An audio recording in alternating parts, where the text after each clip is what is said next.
the boss who's running the place was like, come on, let him have a go.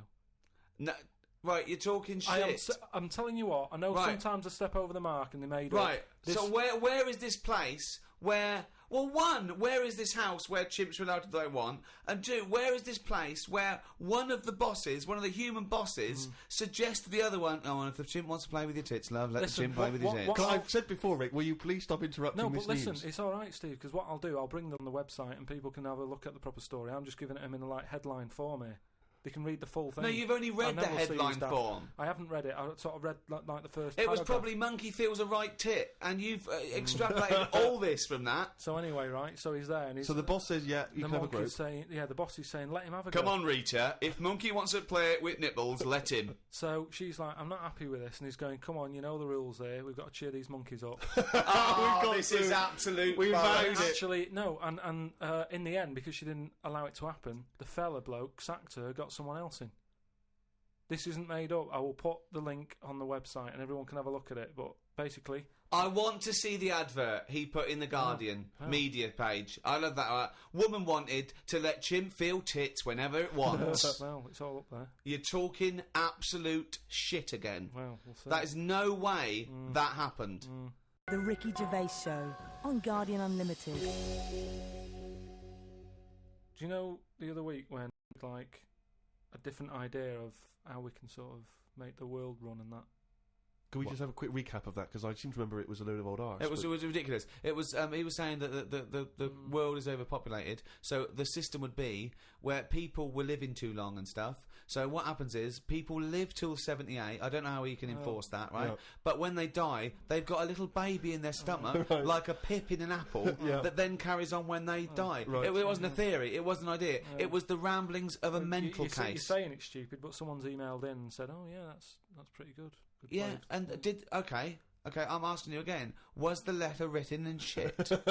Anyway, listen, right. Did it say the mental home, Mars? I've been thinking about it, right, and if we can't do that, right, if that's a no to that, right. Well, it's not a question of whether we can do it or not. Just saying, if that's a no, right, I've been thinking. It is a no. Yeah. This is going to be brilliant. There's a lot of weird. I mean, you could win the Nobel Prize for this. But listen, there is a lot of ways, isn't there, in the world that some creatures and that go about.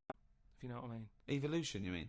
Yeah, there's a lot of, like, on that David Attenborough programme that he's doing at the moment, he's always showing you little insects and what they've got to do, and there was one about a wasp, right, that had to fly about, right, for ages, looking out for a certain type of spider, right? It lays its egg in the spider. When I saw it, it whizzes down, right? It lands on its back, so that he's got to get that right? It lands on it.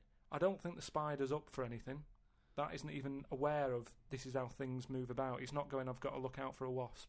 So all this is like, it's got to be perfect timing. So this wasp dived down, right, sat on the back of this spider. It injects it or something with a maggot or something, right? And then that maggot then lives off the spider for a bit. The spider knows it's got a maggot in it. No, it doesn't. It does. No, it doesn't. And it's making a web for it. It goes, I've got something to look after here now. I've got responsibilities. It makes a web, or reverses into it and puts the maggot on the web. The maggot sort of clings onto the web. Spider's there. Maggot eats the spider, and then it moves on. If I came up with that idea for like a method, you'd say that's never going to happen. No, wake up!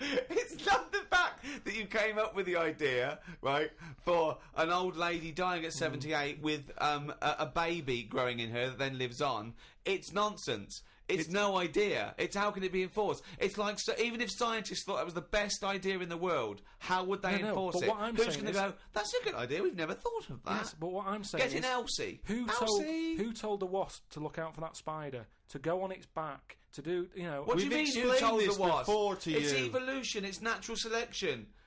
Yeah, but I can understand, we've chatted about it before about giraffes having a long neck, but you're talking about a wasp and a spider who... That's because you're attributing thought and will behind their behaviour. It is linked with a free will. Yeah, but most of what we do, say like how we have a kid at the moment, you don't just jump on the back of a woman and go, there you go, love, and then a baby pops out. You do if you come from Bristol. No, what I'm saying is, right, it's all, you build up to it, don't you? You have that bit of a chat and you go, right, how's it going? Yeah, and you get on and that, and then a little baby will come out. This is the most... Wait. Well, I want to go back to the dating procedure there. You have a chat, you go, all right, and then a little baby comes out. That's extraordinary. This is amazing. No, I'm man alive. This is incredible. I tell you, two-bit radio's gain was secondary school's loss. It really was. What I'm saying is, this is my first Pilgrim book. Unbelievable. What I mean is, we all get on. What I'm saying is, at what point is a wasp ever going to have a chat with a spider or meet up with it? I don't even understand where we are now in this conversation. What point is a wasp in it? What world do you live in? What's in your head? No, but I can't believe it. Carl, what point is a wasp ever going to have a chat with a spider? So in some kind of weird insect nightclub, these wasps and these maggots are meeting, they're getting on. Is that how you're imagining it? That's what I'm saying to you. What are the odds on that actually happening? But listen. You're thinking because behaviour in lower forms of life is purely chemical. It's purely, it bypasses any form of consciousness. Right? There's a parasite that's like a flatworm, a platyhelminth, or it might be a nematode. It's some sort of invertebrate. Yeah, that it lays its egg. The beginning of its cycle is in a stickleback. Okay, and it literally has to change the stickleback's behaviour. Okay, because it has to get into a warm-blooded animal to complete its cycle. So what it does is this parasite makes the stickleback not flee, so it makes the stickleback get eaten. Right, so it then is in the belly of a warm-blooded animal and it can complete its life cycle. But at no point is the nematode or the platyhelminth, whatever it is, going, slow down, there's a heron coming, stay here, stay here, stay here. And the stickleback going, why? I don't want to stay, there's a heron. There's no conversation. It's not they get together and go, listen, I've got something that might be mutually beneficial to both of us. I need to get into a heron. You like to be eaten by a heron? No, I don't. Where's this conversation? Yes, you do. It's got Jedi powers. Yes, you do. No, all I'm saying is, you know, the idea that I came up with, you're sort of saying that's a crazy idea. It's not an idea. It's not an idea. How many times have we heard all I'm saying is, and then such a stream of nonsense that it's blown our minds? No, but that's all I'm saying. That, you know, what you've just explained there with the heron having to knock about and for a flea to be sat in the shade and that. Now see that is incredible. That translation of what that sums it up for me. Yeah. He sees a headline, he reads a book. It then goes through this weird filtering system with, I imagine the music in his head is boop beep boom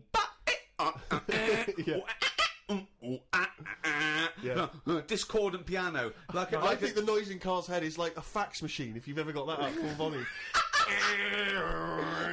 I think it's like a Czechoslovakian cartoon from 1963. Yeah. You know what I mean? Like noises like woks being hit, and pianos just being hit by the elbow. He's the only person you can give him a body of information, and he strips away the facts. But the way he said that, I talked about clearly talked about some sort of parasite in a stickleback that makes its behaviour change so it doesn't flee the heron's shadow. He said, so there's an heron with a flea who doesn't like the shade. How did it come out? I mean... it doesn't matter, forget that, right? But What's your theory? What's your theory? What I'm saying is I've come up with something else that I want to run by you then. Go on then. So you've sort of boo-booed the idea... Boo-booed. We've boo-booed it, we have boo-booed.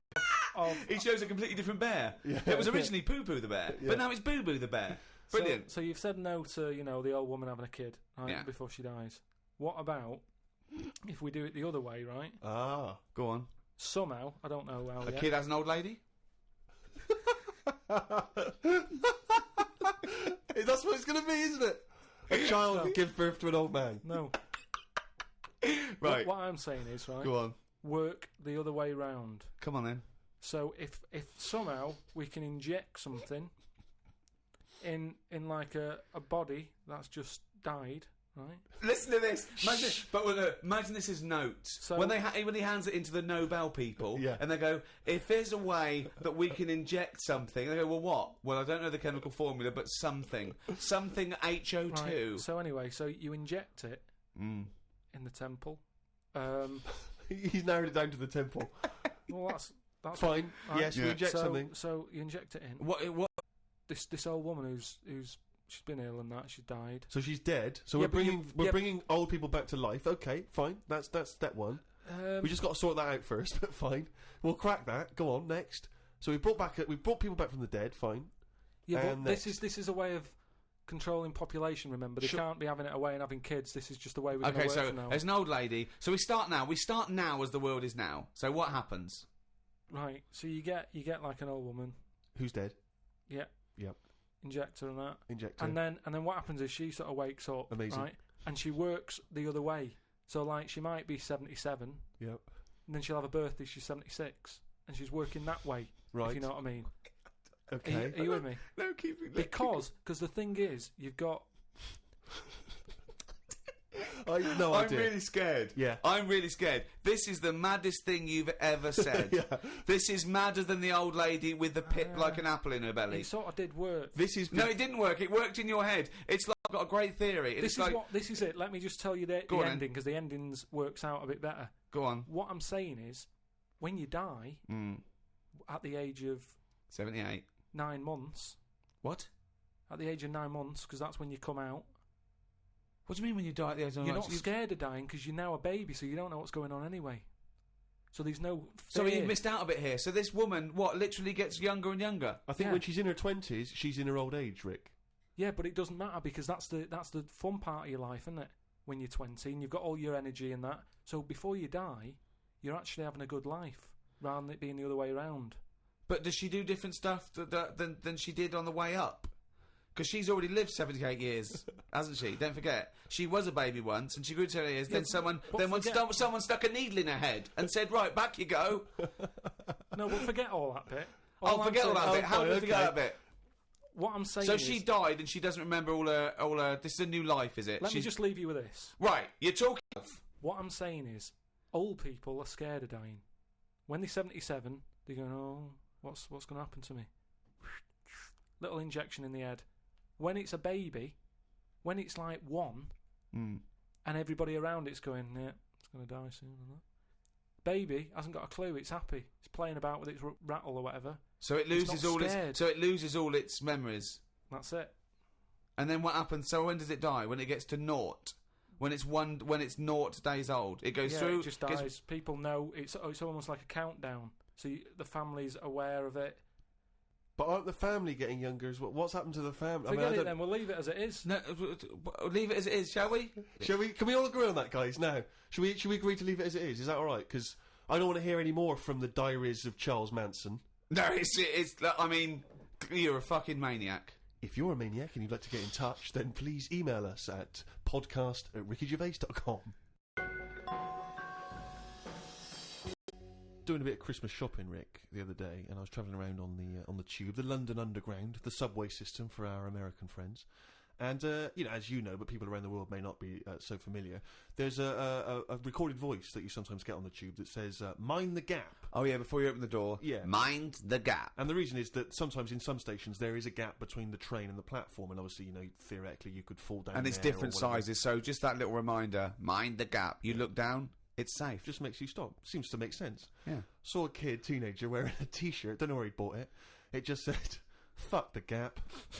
He was tired of it. Yeah. He didn't want to mind the gap. But what I like is, what's he protesting about? I don't know. What I mean? It's not the police or the man keeping you down. That's just good, sensible health and safety information. That's like saying, fuck looking both ways before I cross the road. Screw penicillin. I know. No, do you know what? I'm going to drink and I am going to use threshing machinery. And I don't give a damn. I love that about teenagers, that kind of... it's kind of blind, isn't it? It just anything's a target, anything's valid. When I was a teenager, I think maybe 17, I had a T-shirt. I was rallying against just stuff, really. It was slightly more abstract than the Gap. I wasn't specifically against the Gap. It just said bullshit. Just in general, bullshit. You were raging against the machine. I would just go, yeah, people say, hey, what are you... I just open I go, bullshit, all right? Just bullshit. But I assume that these forms of protest have never made any dent in anything in the world. Because I remember when there was all these protests against the war, a couple of months back, and there was one guy, so there was a huge march in London, as you know, and did these all around the world, didn't they? But there was hundreds, thousands of people in London. There was one guy, he was riding around on a 3-wheeled bike, wearing a jester's hat, blowing a horn.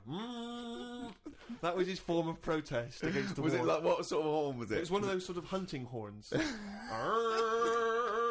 Well, he was showing him. He was saying, "This is what I believe." Yeah. And if that doesn't know what will, But I like the idea of Bush, just about to invade Iraq, and just the news comes through from his chief of staff. And Bush goes, George. What is it? What is it? What? No, listen, no, seriously, we've got some information coming in from London. Go on. I know you're thinking of invading Iraq. Definitely, but, yeah, why? Well, let's just think about it, because there's a guy riding around on a 3-wheeled bike. Oh. He's not got the regular 2, he's gone for 3 wheels. So Okay, well, listen, what's he wearing? I don't want to tell you what he's wearing. He's just. What's he wearing on his head? He's just wearing. He's not. He's wearing a jester's hat. Okay. No, well, calm down. It's not that bad. It's not going to change my opinion about. He's blowing a horn. Okay, get the troops out. Get the troops out now. What do they think they're doing? You've got to get involved in the. I saw a girl once again, a teenage girl. I was behind her on the tube, and she had this bag, like a rucksack, and it was kind of black, and it had painted in Tipex, it had a picture of George Bush, but he was kind of in the sights of a rifle, and it sort of said "Stop the War," and it had a Barbie's head, but it was severed, and the hair was scraped back, and she'd been made up to look kind of devilish, and there was "No to war" and all this, and I sort of wanted to tap her on the shoulder and say, are you actually getting involved in stopping the war, or have you been working mainly on this bag? Yeah, because that must have taken you at least a couple of days. You could have been writing emails, you could have been getting a petition going. Oh dear, Carl, have you ever been into that sort of teenage rebellion, teenage protest? What, to sort of stop stuff going on and that? Yeah, or just making your views heard. I don't really like people knowing what I'm thinking and that. Right. There's no way anyone can know what you're thinking. No, but even is with that why you're doing a radio experimentation. show where you spout off your nonsense ideas every week? No, but what I mean is, A team of surgeons could fiddle around in your head for a couple of days, and they still wouldn't know what you were thinking. No, I know what you're thinking. Exactly. You're thinking of. You're thinking, could a monkey ever be president at this moment? Aren't you? But I don't like anyone that, like all those badges that you're talking about, like save the whale and all that. That when I get on a tube and someone sees that, they sort of know that I want to save the whale. I don't like people knowing, even to the point of. It gives you a disadvantage in life, doesn't it? But just knowing stuff like when you get on a tube and say if you've been shopping, right, and you've had to buy an ironing board, I hate it that people sort of look at what you've got and go, "Oh, he's doing some ironing." Right. Okay. That's got to be rare. I mean, you can't have bought more than 5 or 6 ironing boards in your adult life. I don't mean just ironing boards. I mean like anything big where they can't wrap it, so they just put a carrier bag round a little bit of it, and everyone can see what you've just bought. It's weird because I bought an ironing board last week from Argos, and I did feel a little bit self-conscious. There you go. Because I thought people thinking, he's 30, why hasn't he got an ironing board yet? Yeah. No wonder he's a scruffy bastard. I pretend I'm going surfing whenever I buy an ironing board. I just make sure I go in Bermuda shorts and sunglasses. And I just walk down the street and I go, surfing USA, and they think, hey, there's a dude going to the beach. I pop on a bus to go home and do some ironing. Yeah, wait a minute, what's that? He's radical. I get still faintly embarrassed buying toilet paper. Yeah, I always have to buy something else to go with it. Yeah. I don't like, because if you just buy that on its own, it's obvious that you're dying for one, and it's like, I haven't got any in. Yeah. Whereas if you just chuck it in with a pot noodle, it's like, well, he's eating and he's thinking about later. Whatever. But if you buy it on its own, you know that you've got none in the house and you've just rushed across the street to get some. Because especially if you're still in your slippers.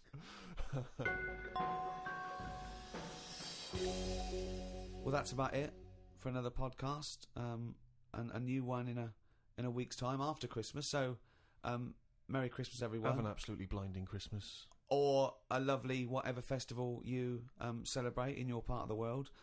From Ricky Gervais, Stephen Merchant and Carl Pilkington. If you want to send us anything, as ever, the email address is podcast@rickygervais.com. You can email just your thoughts on the show, if you've got some monkey news for Carl, or anything you think might intrigue Carl, or indeed maybe just some Christmas wishes. Then that's the email address, podcast@. I would like to wish a particularly Merry Christmas to those guys at Positive Internet for all their genius input and good work hosting this podcast. Goodbye. Merry Christmas. The Ricky Gervais Show on Guardian Unlimited.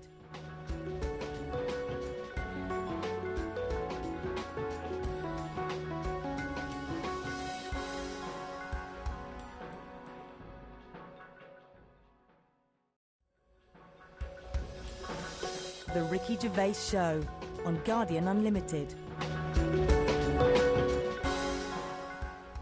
Hi, Ricky Gervais here, with me Steve Merchant. Hello there, all right? And Carl Pilkington. All right. Yeah, welcome to the fourth podcast in the series of 12. It's after Christmas now, that's it for another year.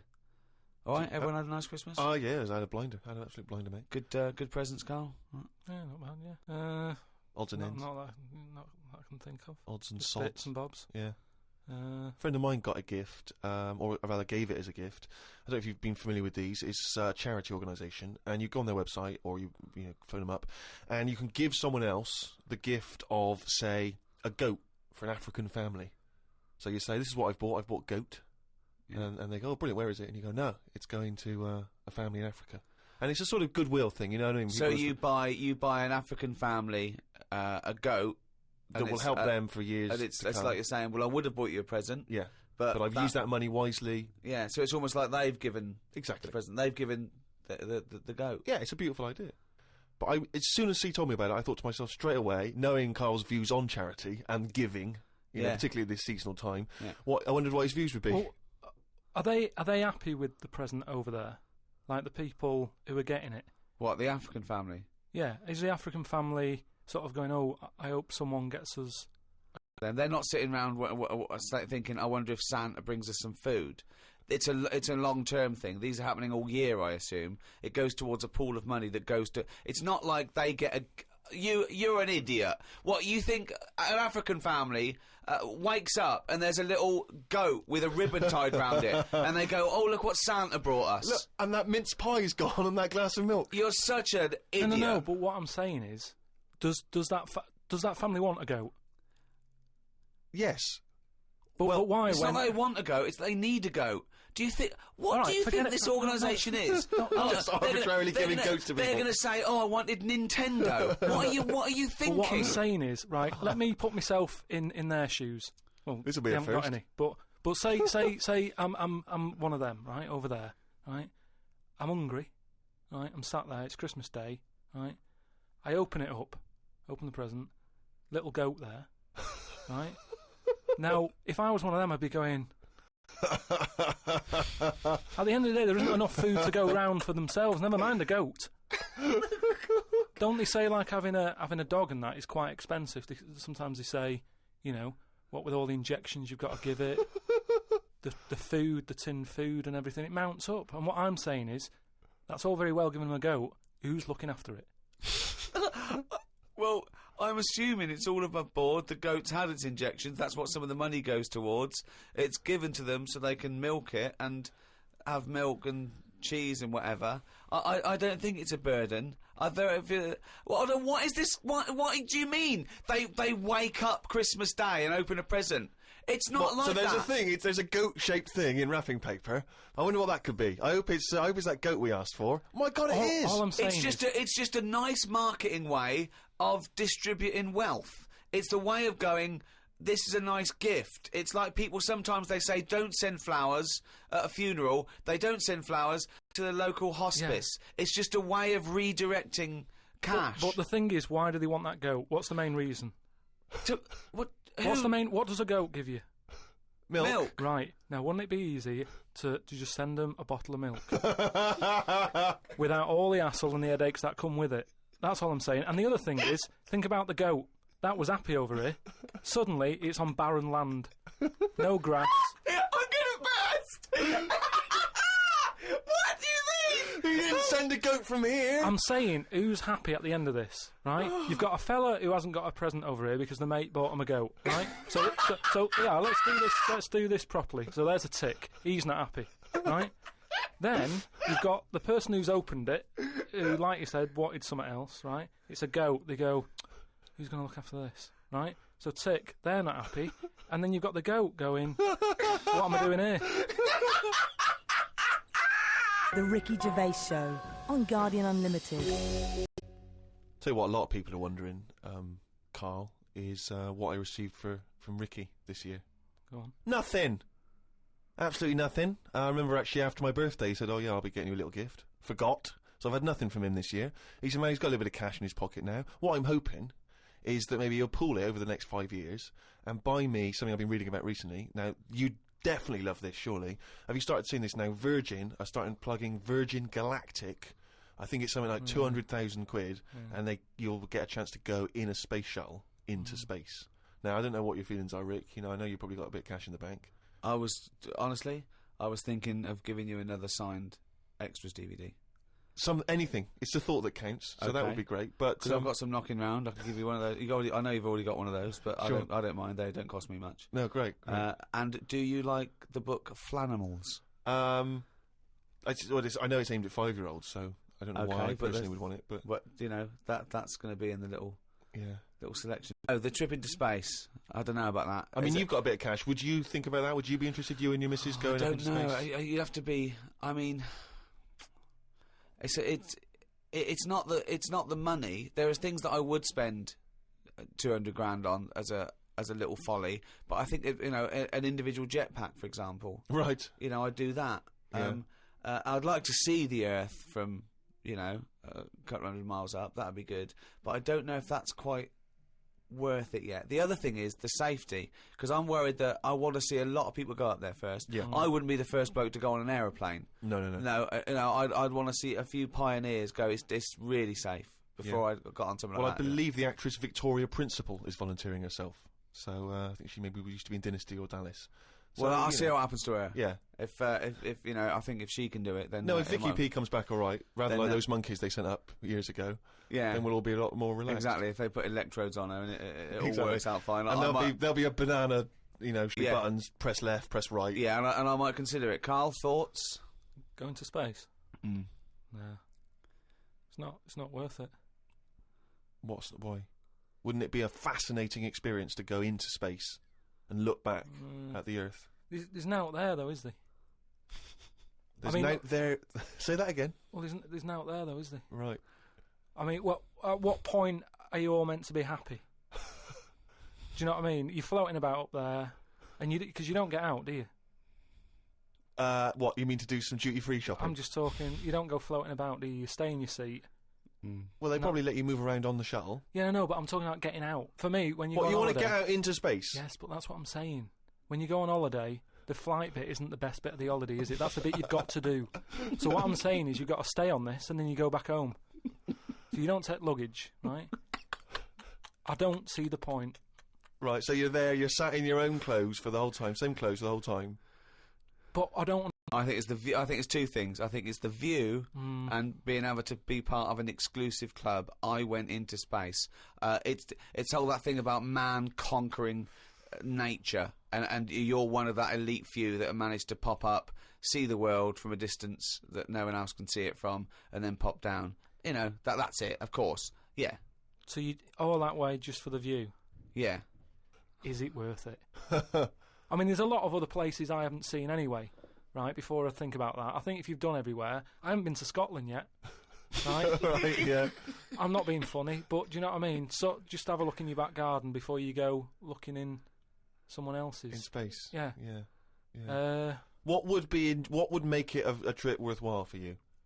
I mean, if you did go into space, if we gave it to you free of charge, we said, Carl, go up into I know space. the answer. I know the answer to this, Steve. He's thinking, I'd like to meet some aliens that can talk like I do, and I can understand them, and they can tell me something. Like what? Oh, they met God, he was all right.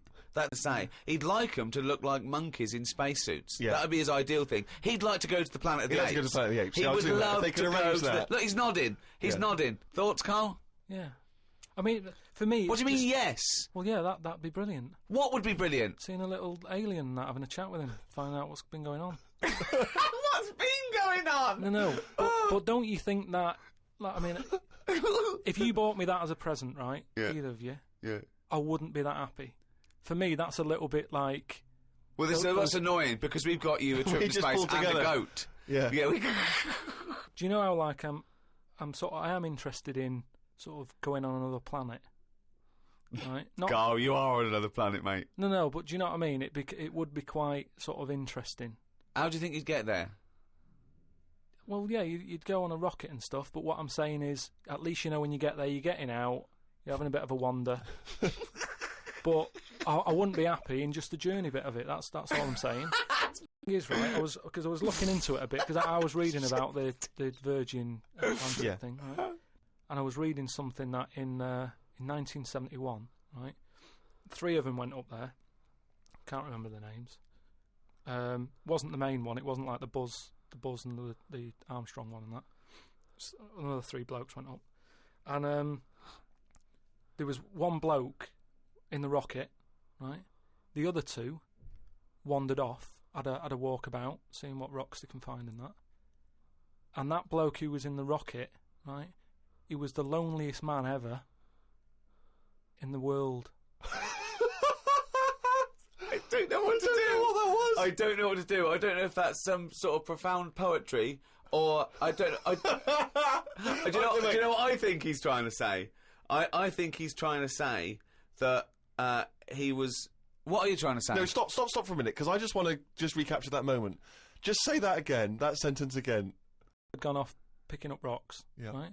He sat on his own in the rocket, and he was the loneliest man in the world. Okay, I know what he's trying to say. I do, right. I don't know what he means. Well, right, he's trying to say he was, by definition, a human furthest away from all other human contact. Yeah, that's what I said. Yeah, okay. No, you said loneliest. Loneliest evokes an emotion. Yeah. But it's like he started crying and writing poetry and listening to Morrissey records. You mean he was the most remote man? Well, yeah, he was saying how, like, he's on the rocket on his own, right? Yeah. And I think I worked it out because it was in kilometres, right? And I think it turned out that they, right, the other 2 spacemen picking rocks and that, they were 2,500 miles away from him, right? So they were miles away. They 2,500 miles? Yeah. But they had each other. They had each other. Yeah. You had the world right across the other way. Everyone getting on with their lives. Yeah. He was. That's weird, isn't it? But what I was thinking is, right? Say, because I always sort of try and put myself in a situation. Yeah. When I hear about a weird thing that's gone on, I always think, what would I do? You know what I mean? And I was thinking about it, right? Do you think when he got up in the morning, he still bothered to put his clothes on? That's the first thing that came into your mind. No, when just you because pictured him I in always, there. at the end of the day, even if, like, my girlfriend Suzanne's out at work and that, I'm not happy walking about with everything out because you never know what's going to happen. What do you mean, like getting it trapped in the microwave? Well, I just mean, you never know if someone's going to turn up. No, I don't like what I don't like. No, I always pop some pants on or a towel, even if I'm not alone. always. Because I've knocked on your door when you've been stood there with. No, he's taking his trousers off. I did it especially knowing that you were there. I've done it especially to annoy you. Oh, right. Yeah, so